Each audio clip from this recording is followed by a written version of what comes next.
For those that don't already know me, my sense of humor relies pretty heavily on self-deprecation, so I thought it'd be fun to compare my 2007 student portfolio with my current professional portfolio. The difference 14 years makes is frankly embarrassing, but I think it's worth sharing what's possible progression-wise for those just starting out now, even today. Everyone gets better over time, and that just becomes much more clear looking at the past like we're going to do today. As I show each image, I'll give a little context, feedback, and of course heckling where appropriate. If you want to jump to certain spots in the video, I've put timestamps in the description below. Let's get started. So the following images are actually what I used to get into photo school with. This is what I attached on my application, went in, and interviewed with. So starting off, I'm still happy with this. This is one of those moments you take as a photographer, figure out how long exposure works, you go to a night scene, you figure out a cool location, and then this comes out of your camera, and oh my god, I'm amazing.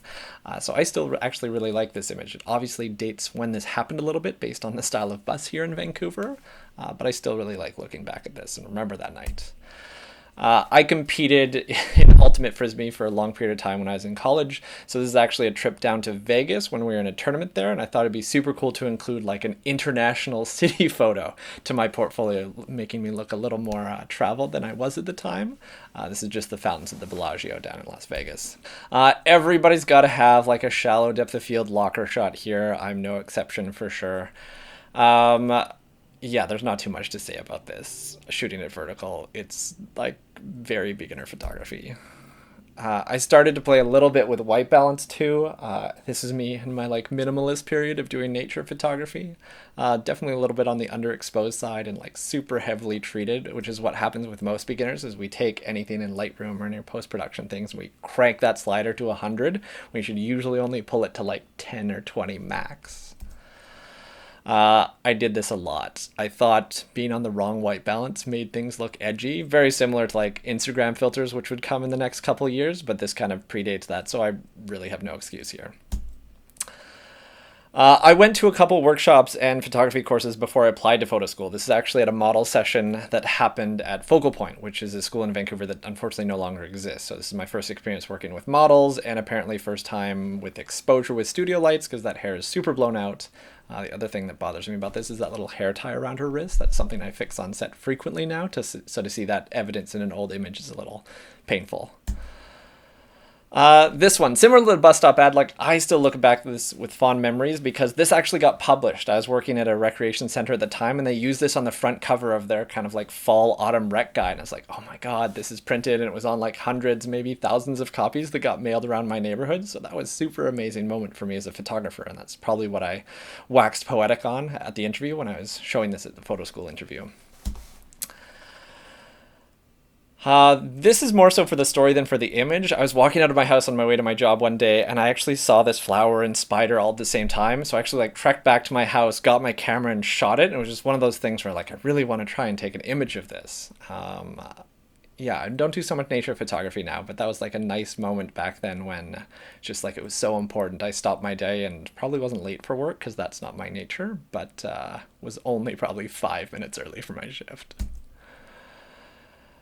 This is probably right along the lines where I bought a new lens. This probably was a 50mm 1.8, probably the best lens you can get for your camera if you're starting off. I'll put a link in the description below. But what it allows you to do is a really shallow depth of field, which I think really clearly elevates your photography quite quickly from a technical standpoint, and also to draw viewers' focus in certain areas. So this is just people doing pottery at that rec center I mentioned, and nice simple shot, shallow depth of field.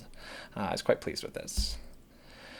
I got to tag along with a photographer. I was part of a fundraising initiative for a local women's shelter, and they were doing kind of makeovers with a whole bunch of local makeup artists and doing a runway show and showing local brands. So I was actually one of the models, but I brought my camera that day, and I was allowed to kind of shoot once the actual photographer was kind of done with the models. This is a colleague of mine at the time. We just kind of worked our way around the neighborhood. So it was my first time working with people who had proper hair and makeup done and kind of knew what they were doing. Sometimes it was a little more people were a little face shy, so we didn't necessarily do all portraits, and then just using locations like back alleys here in Gastown and things like that. Last but not least, this one here is kind of the classic everybody shoots a train track photo thing. Again, probably around the time I got that 50mm 1.8 and was so amazed by what a shallow depth of field and how blurry I could make the background. But I like the lighting that, again, I found in an environment. I thought so much of photography in the beginning was you have to find these amazing situations and you can't like mess with them. So walking down the tracks one day, this leaf was in this perfect patch of light. It's like, oh my God, what a nice moment, and took this photo. So that's the entire 2007 portfolio for you, for better or for worse. So a couple things I noticed about that portfolio looking back at it after all these years. One, my exposure is kind of all over the place. Every situation kind of seems under or over and nothing's kind of perfectly consistent, which is just definitely something I learned in photography school. The other thing too, I was really heavy with my treatments. I was like playing a lot with saturation and white balance and hues and tints and things like that. I don't push my images as far anymore. The last thing is I used to shoot vertically so much. Now I definitely prefer the landscape orientation just because so many of our screens and places that people are going to be viewing photography is laterally rather than tall. I know our phones are some exceptions, but you can always make a vertical out of a horizontal photo, making it go the other way. You lose a lot of content that you've shot. So yeah, interesting to see how I did things back then, but let's look at what I'm doing now instead, and hopefully there's an improvement on 2007. All right, so next here we're going to move on to my current portfolio. So I've also going to be showing this in the order it is actually on my website, because I think a big piece of what you do as you start to create as many images are in this, like it's the triple the amount it was in my original portfolio. You have to start to curate things and like pick and choose what's the best example of this, that, and the other. So I've kept in the same order if you want to check out what it looks like on my website as well. First of all, I start with like a little bit of an international touch here. I did end up getting to go to Iceland before everything locked down, obviously. And the landscapes there were so beautiful. It's where they filmed Interstellar, one of my favorite movies. And I just thought it was so crazy that these locations actually existed. And we got to kind of drive around with a really willing and talented guide.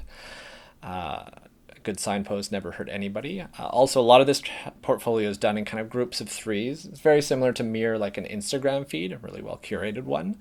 But that's what you'll kind of notice as we go through all these images together. They just have these little places. You drive like 20 minutes outside Reykjavik and you see something like this, versus you drive 20 minutes outside of Vancouver, you're in Burnaby, and you're probably not going to see a landscape like this, unfortunately. Sorry, Burnaby. Next, I really like working and having a conversation with people when walking around in neighborhoods. I think it's nice to catch people in those genuine moments of like laughs and telling those personal stories. I don't do too much posing, although that's what we learned a lot in photo school. I tend to step away from that. I think people can be really good looking in any environment. So I think it's about finding the right location and problem solving with that light and everything. This is when I spent some time in New York, so I always like to have like proof that I was there, and I did do some photography for fun. My friend Rachel was there at the time, so we did a quick little collaboration in Brooklyn, just outside, underneath the bridge there, to get her some press shots here.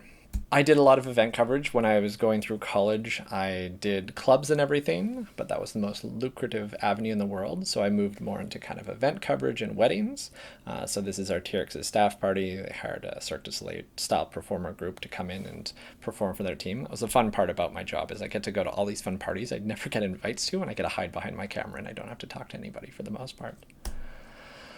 And then this is just like a nice little quiet night at the Biltmore. There's a small DJ set, and then this is kind of closing time. I think those little environmental shots that tell a lot of story. I don't like to be too tight into my subjects. I like to show the whole wide world what it was like to be there in person. Then we've got the more kind of standard profile shots, portfolio pieces that you'd use to promote yourself on LinkedIn or your personal website, authors and things like that. This was a personal challenge I did to myself. I shot this actually with one of those disposable cameras you get from London Drugs. I just really wanted to kind of test the bounds of what I knew about photography and if I could get one of those cameras to play nice in some really funky situations. So this is actually a door and patio off of my apartment. So I was really happy when I got the film back for the first time in a while when I shot this, as I'd been shooting digital so much, but it turned out exactly the way I wanted it to. So I'm quite proud of this one. And I think having those conversations with people and getting to be their friend very, very quickly is a big skill I've developed over the years. I think going to get your photograph taken can always be very uncomfortable for most people. It's kind of like going to the dentist. It's a necessary evil, especially as we have to promote ourselves so much online these days. But getting people to be able to joke and laugh with you and have those quiet little moments where they smile at you the way they smile at their friends and family is something I'm really proud of what I've learned over time. I have a lot of friends in sports, so you kind of shoot what you know and what you have access to. Most creative shoots are kind of that beg, borrow, steal attitude. So this is just a stretch of UBC highway and maybe kind of like $50 in like grip rentals to be able to rig cameras off of bikes and things like that. But this was the first image I made out of photo school that I'm like, I have an exact idea of what I want this to look like in my head. And it came out exactly how I wanted it. And I was just like so proud at the time. I will probably leave this particular image in my book until I retire, which will probably be never. And just getting to know that genre of sports and cyclists. I'm a cyclist myself, so I'm around a lot of cyclists pretty frequently. So it's nice to see them in their elements and all the different ways there are to photograph them. And of course, Vancouver's a pretty kind of like lifestyle sportsy city, so it's nice to have some options in here. This shoot actually came from me testing some new equipment I purchased, so I had some like location battery powered lighting gear that I was trying to see how that worked, but I figured it helpful, like make a little more of a creative shoot out of it. This just happened on the seawall in downtown Vancouver. This is a promo shot for an arts theater play, so not all photography has to be expensive. This is kind of just $15 worth of props from a thrift store and like fruit from one of the actors' bowls at home. We set up a small little picnic blanket on the beach and just shot a couple of frames before it started pouring rain on us. This play itself was about a woman who was cheating on her husband with another man. We were trying to figure out how we can visually communicate that without using the actors' faces and making it more about kind of like the physical touch and intimacy that happens in the play. So that was a fun project to work on. This is a promo shot for a local design and website agency. We're just doing some lifestyle stock for them. You can see this is back, if you tilt your head, 2016 on their notebook there. So it's a little bit of an older piece. But I just like kind of sitting down with people and creating a whole batch of images. I'm not one of those guys that comes in and sets up for 8 hours to make one just amazingly immaculate image. I want to sit down with people, follow them around a neighborhood they like, or sit down with them in their office as they go through like the motions of creating a client brief, things like that. So this is a fun, if not cramped, shoot that we did in this little boardroom here down in Gastown. I get to meet a lot of interesting people too. This person had a master's in poetry from SFU, and you get to hear all these people's stories about their background, what their hopes and dreams are, and what they plan to be doing in the future. It's always a really fascinating job as a photographer to just kind of like listen and let people tell their stories and try and find the best way to represent them visually. A little rewind here. This is some stuff from New York. I always thought it was so funny because of the density in New York, how they have to have their parking lots stacked like this. So they obviously have an attendant to get all these elevators working and certain cars in certain orders. But I also like the kind of graphic elements of the street photography here, which is this next little batch you'll see. So this is a downtown nightscape. I use this a lot in my basic digital photography classes just as a reference point. Like you can do this with any camera you've got right now. If you can change the shutter speed, aperture, and ISO, you can go and take this photo of a skyline. This just looks like this because it's a 20 to 30 second exposure, which makes that water look super soft and milky and the sky look kind of painterly in the top while everything else is tack sharp. And yeah, there's always going to be a bike in my photos, so I thought this was like a pretty inventive way for somebody to lock up their bike and happen to have my camera on me at the time. So it's just one of those things in a portfolio to spark a conversation with somebody, to give some sort of familiar touch point. They see a lot of bike stuff, they can probably guess that I'm pretty comfortable talking about bikes. I shot a little bit of theater stuff. This is a fun project because this play happened in an abandoned warehouse. We actually have to follow the actors throughout different parts, and you couldn't see the whole play, so you had to go multiple nights to kind of get the whole story. Of course, this happened in New York. It's a pretty New York thing. But it's also a challenge in terms of lighting. You don't have a lot of control, so you have to react really, really quickly. So I kind of used it like going to the gym a little bit as practice for myself. This is the kind of like note card they gave you at the beginning. And then this is one of the musicians who had invited me to the performance. Yes, I've shot my fair share of weddings. This is probably the only vertical shot in my portfolio. Again, I shot very vertical in my early days, but as I kind of transitioned to a more mature shooting style, I shoot a lot more horizontally just because it fills up more of the space. You have a little more flexibility what you can do with cropping in post-production. But this was just kind of an engagement shoot up on Whistler. Really well-dressed and professional couple. She was a sports model and he was a sommelier and investor. So they just had like the run of Whistler, and we had a really fun afternoon going to all their favorite spots and local hangouts. And then this was their wedding. We did the shots up at Queenie Park, and then their reception was in Vancouver.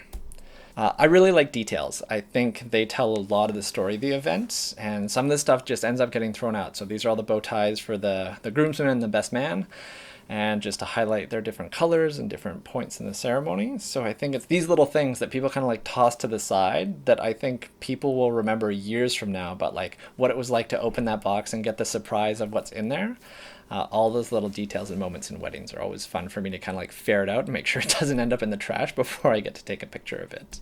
I think having conversations with people is important too. Like, you can't pose 8 people perfectly at one time, so you just have to get them to interact with each other in a meaningful way. Again, sometimes the groups for weddings are going to be small, the bridal party is going to be 1 or 2, sometimes it's going to be like this 6 or 7 people. So finding a way for them to all look their best at the same time is always a bit of a challenge, but something I quite enjoy doing.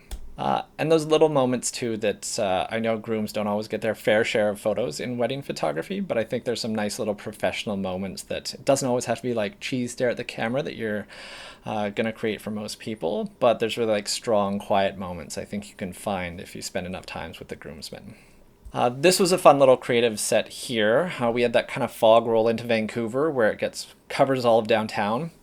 And it's like that probably until like 10 or 11 a.m. when it all burns off. So I just walked around the city shooting different parts of it while this fog came in. So this is over on the North Shore. I think there's some type of processing plant by the port. This is a park over by the Second Narrows Bridge. And that's kind of like the water side of that park. So I think it just gave Vancouver a very cool vibe and just kind of showed what I do when it's not a paid client. I like to walk around Vancouver and show things in an interesting light. Architecture I've done a fair bit of at this point, whether it be assisting or shooting. This is the Vernon Jubilee Hospital edition and the interior BC. So this is their kind of like hero shot. I think this compares and contrasts really well to my failed Bellagio shot where the sky's like all black and there's not a lot of illumination on the building. This is clearly an upgrade to my skills, and this is what they use to kind of promote the work they did and their kind of like keystone image for the entire project. I did work in rec centers as I kind of like built my portfolio and got some access. This is the Creekside Community Center gym right after it opened after the Olympics. And this is about 110, 120 images all stitched together in Photoshop. So I shot a whole bunch all the way across, like stitched them all together, shot a whole bunch more, stitched them all together, stacked those two things together. So it was an interesting experiment early days with Photoshop and like seeing what was possible. And I didn't know how this was going to turn out, but I was really happy with the results. Just gives a unique perspective to the gym you can't get with any lens out there on the market. And again, just trying to match up your sets of images that you share with clients to prove that like you didn't just get this right once, like that Vernon Jubilee shot a couple images ago, but you can get this over and over again because you understand the technical components required for photography from a gear and a timing standpoint for your clients to make sure they're going to get the best image possible of their building. This is just the new Emily Carr campus, well, not so new anymore, down on Great Northern Way. Finally, just some stock photography for construction. I do a lot of architecture, and yes, you get those amazing hero images of the beautiful building that's all finished with the nice blue sky, but there's a lot of behind the scenes stuff. Like, I do love those little details, and as I look at this more, I see myself gravitating to them more and more often on shoots because they can use this in kind of an annual report or just completely anonymized stock on their website because obviously this person's face isn't included because of how blurred out it is. And then all those little mechanical details. I always love figuring out how things work as a kid. My mom always tells the story of like, while I was riding the carousel, I wouldn't be like enjoying going up and down. I'd be looking at the top of the bar and seeing why the gears are making me go up and down and where the motor is. But that's always something I'll forever enjoy, and this is the way I can be involved in like mechanical systems as a photographer. And there's some beautiful things out there. Like, you might think the janitorial closet or the mechanical room in a building isn't a beautiful, pretty place, but I think you can do some really nice things compositionally as long as you catch them pretty much right after they open. I can imagine it doesn't look as clean and tidy and white anymore because all those engines will have been in use.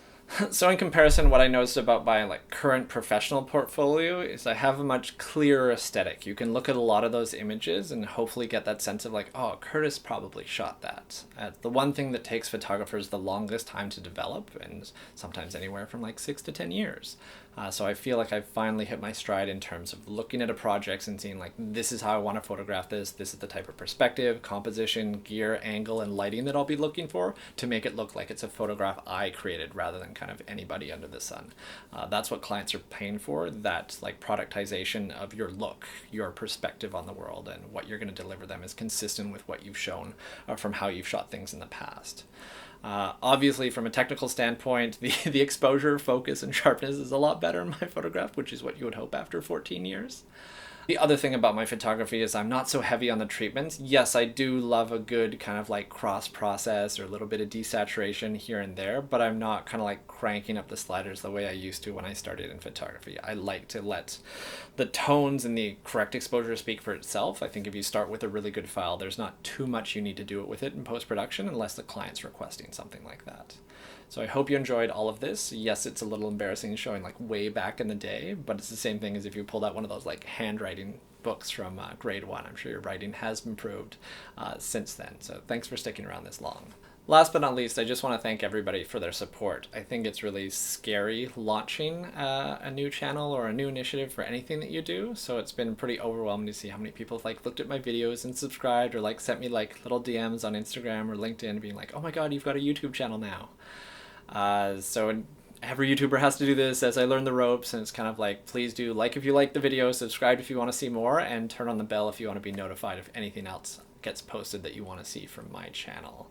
I'd like to give a special shout out to a couple of people who have been really supportive in the background, whether that be sharing with their friends, helping with a little bit with metadata and how YouTube works.